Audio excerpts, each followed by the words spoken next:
Welcome to our channel the Bengal computer tutorial. আজকে এই ভিডিওর মাধ্যমে আমি আপনাদের সাথে 5টি দুর্দান্ত এক্সেলের ট্রিক্স শেয়ার করব, যেগুলির মাধ্যমে কিন্তু আপনারা অনেক জটিল কাজ একদম খুবই সহজে করে নিতে পারবেন। এবং যে ট্রিক্সগুলো আপনার কাছে হয়তো অজানা হতে পারে, তো এই ট্রিক্সগুলো কিন্তু আপনার এক্সেলে কাজের জন্য, অফিসিয়ালি হোক বা পার্সোনালি কোনো কাজের জন্য কিন্তু অনেকখানি আপনাকে হেল্প করবে। তো কি সেই ট্রিক্সগুলো, তো চলুন দেখে নেওয়া যাক। তো দেখতে পাচ্ছেন আমি বর্তমানে এক্সেল শিটে রয়েছি। ফার্স্ট এখানে আমার কিছু ডেটা আমি এখানে লিখে রেখেছি, যেমন এখানে কাস্টমার নেম রয়েছে, পেমেন্ট ডেট রয়েছে, অ্যামাউন্ট রয়েছে। তো এখানে ধরুন আপনার পেমেন্ট ডেট একটা দেওয়া রয়েছে। এবার যে কোনো জায়গায় এটা আপনি যে কোনো ডেটের ক্ষেত্রে ইউজ করতে পারেন। ধরুন এখানে কোনো একটা ডেট দেওয়া রয়েছে, তো আপনাকে বলা হলো যে এইটা ডেটা বের করতে, মানে এটা কী বার পড়েছিল সেই দিনটা জাস্ট বের করতে। তো আপনার এক্ষেত্রে কী হবে, অনেকখানি সময় লাগবে, কারণ আপনাকে ক্যালেন্ডার খুঁজে খুঁজে ওই ডেটটা কবে ছিল সেই অনুযায়ী আপনাকে ডেটা লিখতে হবে পাশে। তো এটা না করে আপনি ফর্মুলার মাধ্যমে জাস্ট কয়েক সেকেন্ডের মধ্যে করতে পারবেন। তো কী হবে, ধরুন আমি এখানে একটা কলাম ইনসার্ট করে নিচ্ছি। ওকে, তো এখানে ধরুন আমি এখানে ডেটা বের করব। তো আমাদের ফার্স্ট কাজ হবে ডেট জন্য এখানে সমান চিহ্ন দেবো, একটা ফর্মুলা ইউজ করব, যেটা হচ্ছে গিয়ে কি এখানে লিখবো কি টেক্সট, টিইএক্সটি টেক্সট লিখলাম, ক্যাপিটাল লিখতে পারেন বা স্মলেও লিখতে পারেন, সমান চিহ্ন দিয়ে টেক্সট। এবার ফার্স্ট ব্র্যাকেটটা শুরু করবেন। শুরু করার পরে এখানে আপনি যে ডেটটা, মানে যে ডেটের হচ্ছে দিনটা বের করতে চাইছেন সেই ডেটটা জাস্ট এখান থেকে সিলেক্ট করুন। যেমন আমার পাশে ছিল বাম দিকে, আমি এটা সিলেক্ট করে নিলাম। আপনি যেখান থেকে ইচ্ছা সিলেক্ট করতে পারেন। তারপর আপনি কি করবেন, কমা দিয়ে ডবল ইনভার্টেড কমার মধ্যে কি করবেন, 4বার ডি লিখবেন, স্মলে লিখে দিতে পারেন, 4টে ডি লিখলেন। এবার ডবল ইনভার্টেড কমাটা শেষ করুন এবং ফার্স্ট ব্র্যাকেটটা শেষ করে দিন, দিয়ে দেখুন এন্টার প্রেস করুন। দেখতে পাচ্ছেন আমার কিন্তু এই যে 3/8 অর্থাৎ আগস্ট, 3রা আগস্ট 2024, এটা কিন্তু স্যাটারডে অথবা শনিবার ছিল। তো এইভাবে হচ্ছে আপনি কিন্তু যে কোনো ডেটের কিন্তু ডেটাকে খুব সহজেই বের করতে পারেন। এবার যদি আমার বাকিগুলোকে প্রয়োজন হয় তো আমি কি করব, আপনি ওইভাবে করতে পারেন, অথবা ক্লিক করে আমি যদি ড্র্যাগ করে দিই, দেখুন আমার প্রত্যেকটা কিন্তু ডে অটোমেটিক চলে এসেছে। এইভাবে কিন্তু আপনি ডেট থেকে সহজেই ডে বের করতে পারবেন। তো এটা ছিল ফার্স্ট টিপস। সেকেন্ড টিপস কি, এখানে কয়েকটা ডিলার্সের নাম রয়েছে এবং এখানে সেলস রিপোর্ট রয়েছে, যেমন জানুয়ারি ফেব্রুয়ারি করে এখানে জুন অব্দি সেলসের রিপোর্ট রয়েছে, যার নিচে কিন্তু অ্যামাউন্টগুলো বসানো হয়েছে। তো আপনি যখন নিচের ডেটাগুলো দেখুন, এখানে প্রচুর ডেটা রয়েছে, যখন আপনি নিচের ডেটাগুলো স্ক্রল করে দেখেন, এটা আপনার যে কোনো ডেটার ক্ষেত্রেই কিন্তু আপনি এটা করতে পারেন। যখন নিচের ডেটাগুলো স্ক্রল করে দেখবেন, দেখেন উপরের যে এই যে মেন যে আমার ফিল্ডটা ছিল, মানে যে ডিলার নেম জানুয়ারি ফেব্রুয়ারি, তো আপনি যখন নিচে স্ক্রল করবেন দেখেন উপরে ফিল্ডটা অটোমেটিক এখান থেকে চলে যাবে, কারণ আপনি যখনই স্ক্রল করবেন নিচের ডেটাগুলো দেখালে কী হবে, উপরে আপনার যে মেন ফিল্ডটা সেটা কিন্তু আপনার কাছ থেকে চলে যাচ্ছে। তো আপনার ডেটাগুলো পড়ার সময় অসুবিধা হয় যে এটা কোন মাসের, এটা কোন ডেটের বা কোন ডেটাটা, তো এক্ষেত্রে কিন্তু খুবই সমস্যা হয়। এই জন্য আপনি কি করেন, এই যে হেডগুলো মানে যে ফিল্ডগুলো আছে এটা হেডিংয়ে থাকে, এগুলোকে আপনি কিন্তু ফ্রিজ করে রাখতে পারেন, অর্থাৎ আপনি স্ক্রল করলেও কিন্তু ওই ফিল্ডগুলো ওই সোজেই থাকবে। দেখুন আমি যখন স্ক্রল করছি চলে যাচ্ছে। তো এবার আমরা কি করব, যে ফিল্ডটিকে আপনি রাখতে চাইছেন মানে উপরে হেডিংটাকে, তো এটাকে আগে সিলেক্ট করবেন, এই যে রো হেডারে ক্লিক করে পুরোটাকে সিলেক্ট করে নেবেন।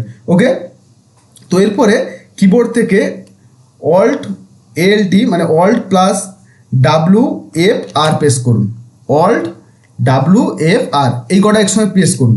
তারপর দেখুন আমি যে স্ক্রল করছি, দেখুন আমার কিন্তু এই যে উপরের যে ফিল্ডটা, যে ডিলার নেম আর মান্থগুলো লেখা ছিল, দেখুন ওটা কিন্তু আর কিন্তু সরছে না, যেখানে আছে তেমনই আছে। তো আমি নিচের ডেটাগুলো স্ক্রল করে পড়তে পারছি। এর ফলে কী হবে, আপনার ডেটাটা কিন্তু খুব ভালোভাবে বুঝতে পারবেন, না হলে বারবার আপনাকে উপরে এই যে ফিল্ডগুলোর সঙ্গে ম্যাচিং করাতে সমস্যা হবে। তো এটা আপনার কিন্তু খুবই হেল্প করবে, কারণ বেশি বেশি ডেটা নিয়ে কাজ করার জন্য এটা খুবই প্রয়োজন।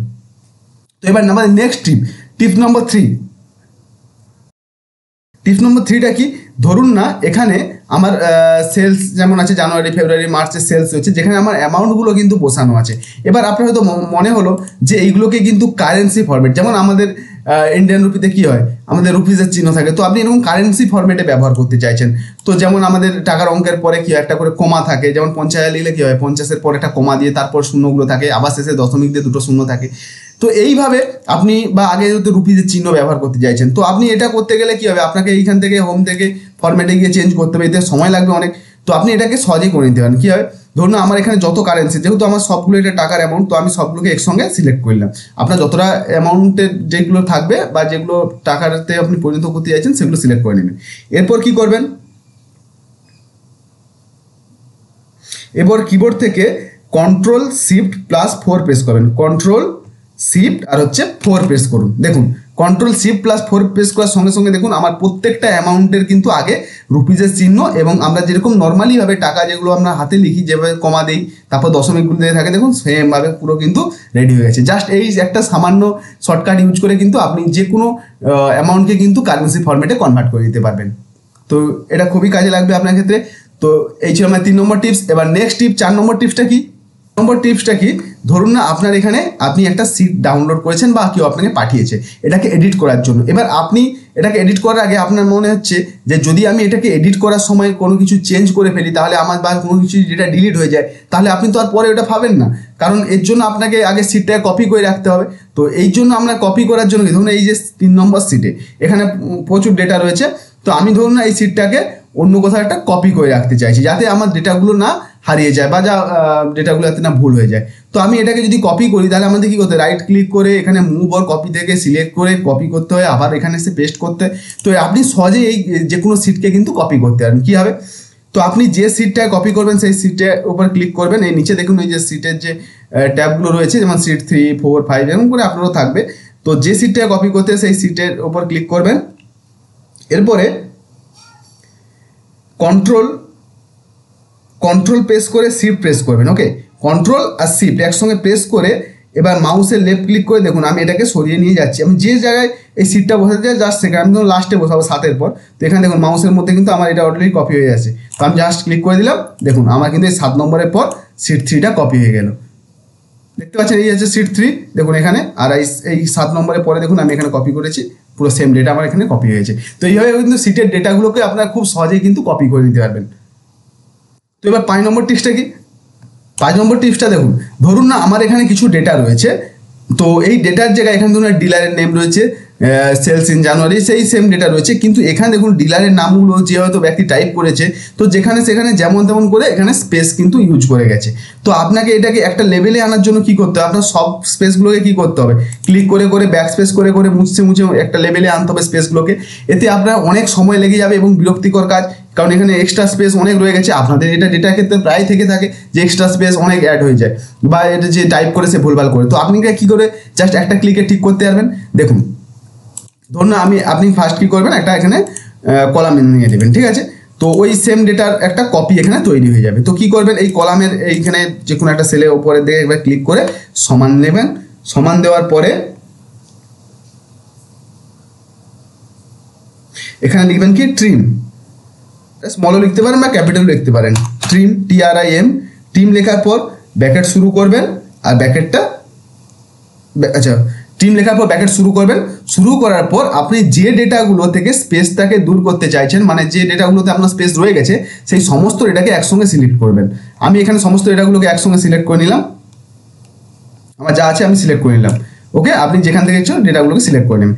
এরপরে ব্র্যাকেটটাকে ক্লোজ করে জাস্ট এন্টার প্রেস করুন। দেখুন আপনার কিন্তু এখানে ওই সেম ডিলারের নামগুলো কিন্তু এখানে চলে এসেছে, এবং দেখুন এই বাম দিকে দেখুন এখান থেকে আমি কপি করেছিলাম এগুলো দেখুন সব স্পেস যেমন ছিল, দেখুন এরপর যেটা এসছে এখানে কিন্তু আর কোনো এক্সট্রা স্পেস নেই, সব স্পেসগুলো কিন্তু অটোমেটিক আপনি সরাতে পারবেন এইভাবে। তো এটা খুব হেল্পফুল হবে আপনার যে কোনো স্পেসকে দূর করার জন্য। তো এই ছিল আমাদের 5 নম্বর টিপস। তো লাস্ট আমি একটা এক্সট্রা টিপস আপনাদেরকে দিয়ে যাচ্ছি, যেটা হচ্ছে গিয়ে ধরুন না এখানে আপনারা দেখবেন অনেক সময় এক্সেল শিট আপনারা যখন ডাউনলোড করেন বা আপনাকে কেউ যখন পাঠায়, আপনি কম্পিউটার যখন খুলেন তখন দেখবেন এই যে কলামগুলো কিন্তু ঠিকঠাকভাবে সেট থাকে না। ধরুন এগুলোতে কিন্তু ডেটা রয়েছে, এই যে হ্যাশ চিহ্ন দেওয়া আছে বা এই যে দেখতে পাচ্ছেন 1E+08, তার মানে এগুলোকে ডেটা রয়েছে, কিন্তু এটা আপনার কলামটা ছোট হওয়ার কারণে ডেটা দেখতে পাচ্ছেন না। তো বারবার কি করতে হয়, আমাদের এরকম কলামকে হেডে ক্লিক করে কলামটাকে বড় করে করে তারপরে আমার কিন্তু ডেটাগুলো দেখতে পাই। তো এইসব না করে আপনারা জাস্ট এক ক্লিকে সমস্ত কলামগুলোকে অটোমেটিক সেট করে নিতে পারবেন, যাতে আপনার ডেটাগুলো সম্পূর্ণভাবে ঠিকঠাকভাবে দেখা যাবে। তো কীভাবে করবেন, তো প্রথমে এটা দুটো আছে, একটা হচ্ছে রোর জন্য আলাদা আর কলামের জন্য আলাদা। আমি ফার্স্ট রোটা দেখাচ্ছি। তো যে রোতে আপনার এই সমস্যাগুলো রয়েছে তো আপনি কি করবেন, সেই রোগুলোকে সিলেক্ট করবেন। আমি ধরুন এখানে সমস্ত রোগুলোকেই সিলেক্ট করলাম, আমার যেখানে যেখানে যা আছে সব কিন্তু একসঙ্গে ঠিক হয়ে যাবে। তো আমি সমস্ত কলামগুলোকে একসঙ্গে সিলেক্ট করলাম, এটা কলামের ক্ষেত্রেই হচ্ছে অবশ্য। তো সমস্ত কলামগুলোকে একসঙ্গে সিলেক্ট করে নিলাম। এরপরে কি প্রেস করবেন, এরপর কিবোর্ড থেকে Alt HOI আমি যা অল্ট প্রেস করে HY প্রেস করলাম, দেখুন আমার কিন্তু সমস্ত দেখুন উপরের ফিল্ডগুলো পর্যন্ত মানে যতগুলো কলাম ছিল সবগুলো কিন্তু একদম মানে কলামগুলোতে একদম সেট হয়ে গেছে। দেখুন আর কোনো কিন্তু মানে হ্যাশ চিহ্ন বা এক্সট্রা যেগুলো আমাদের স্পেসে মানে ছোট স্পেস ওয়ার্ক করার যেগুলো ছিল সমস্ত কিন্তু একসঙ্গে আপনার চলে গেছে। দেখতে পাচ্ছেন আমি যেহেতু এটা সিলেক্ট করি তাই এটা রয়ে গেছে। তো একই রকমভাবে কিন্তু আপনারাও কিন্তু এইভাবে কলামের যে উইথটাকে অটোমেটিক ডেটা অনুযায়ী কিন্তু সেট করে দেবেন, জাস্ট একটা ক্লিক করে এই শর্টকাটটা কির মাধ্যমে, ঠিক আছে। আর যদি একই রকমভাবে আপনারা রোতে করতে চান সেম লিখবেন, সেমভাবে রোগুলোকে সবকে সিলেক্ট করবেন, alt plus H plus O আর A প্রেস করবেন। সেখানে যেমন I ছিল কলামের বেলায়, এখানে কি হবে A হবে। জাস্ট এইভাবে কিন্তু আপনারা রোটাকেও সুন্দরভাবে সাজিয়ে নিতে পারবেন। যদি ভিডিওটি ভালো লেগে থাকে তো অবশ্যই ভিডিওটিকে লাইক করবেন এবং চ্যানেলটিকে সাবস্ক্রাইব করে রাখবেন, তাহলে এই ধরনের দুর্দান্ত টিপসগুলো আপনি সহজেই শিখতে পারবেন এবং কম্পিউটারে এক্সপার্ট হয়ে যেতে পারবেন। ধন্যবাদ।